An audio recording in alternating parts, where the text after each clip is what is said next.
예림 가족 이야기입니다.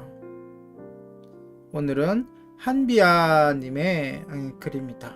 제목은 정말 속이 쓰렸습니다.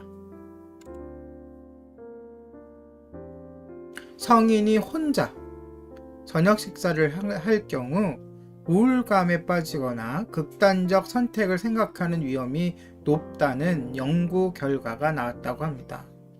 혼자 식사하는 사람들은 함께 먹는 사람들보다 총 에너지 섭취량, 단백질의 섭취 비율, 철분, 일부 비타민 B군의 섭취량이 적다고 합니다.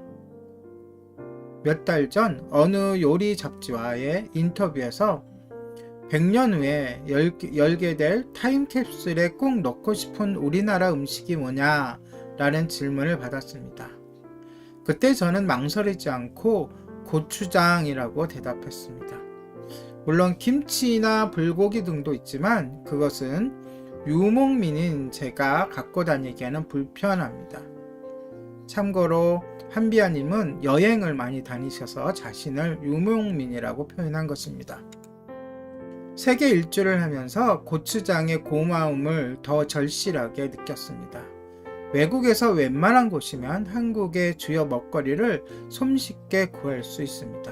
문제는 오지로 갈 때입니다. 배낭이 아무리 무거워도 여행을 떠날 때는 고추장 한 병을 꼭 넣고 갑니다. 조그마한 병이니 얼마나 오래 가겠습니까마는 고추장이 있다는 것만으로도 마음이 든든합니다.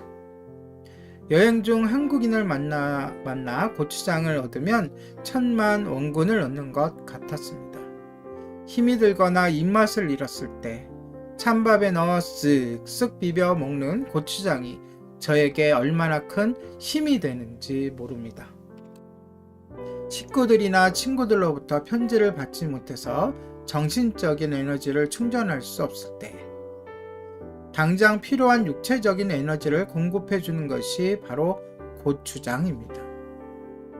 바닥에 붙어 있는 고추장을 긁고 또 긁어 먹다가 나중에는 그 병을 헹구어 먹은 적도 있습니다.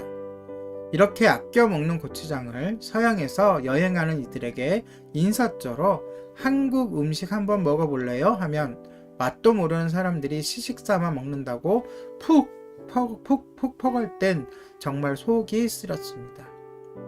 한술 더 떠 고추장이 입맛에 맞다라고 하면서 끼니 때마다 달라고 할 때는 정말 난감했습니다.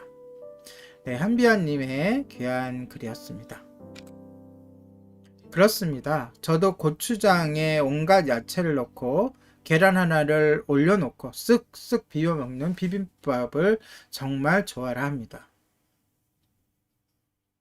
제가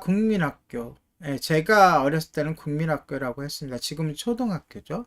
시절에서 학교에서 돌아오면 먹을 거라고는 바로 이러한 비빔밥 뿐이었습니다.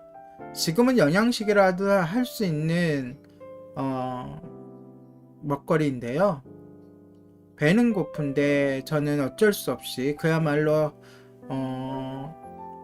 쌀 한 털 보이지 않는 꽁보리밥에다가 고추장 한 숟가락을 집어넣고 나서는 싹싹 비벼 먹어야 했습니다.